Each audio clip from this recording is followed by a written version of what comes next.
এয়া চাওকচোন বন্ধু বান্ধৱীসকল কিমান ধুনীয়াকৈ ময়ূৰটোৱে আমাক পেখম ধৰি দেখাইছিলে। এয়া আছিল কৃষ্ণগুৰু আশ্ৰমত থকা ময়ূৰ চৰাইটোৰ পেখম ধৰা দৃশ্য।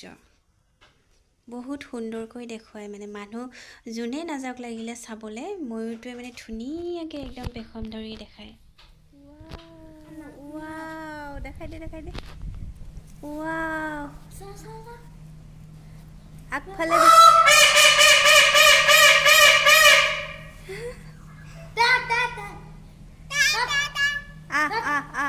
ৰ এইফালে ঘূৰি দিব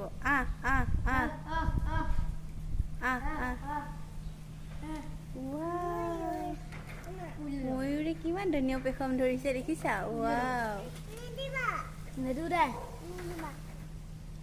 ৱাও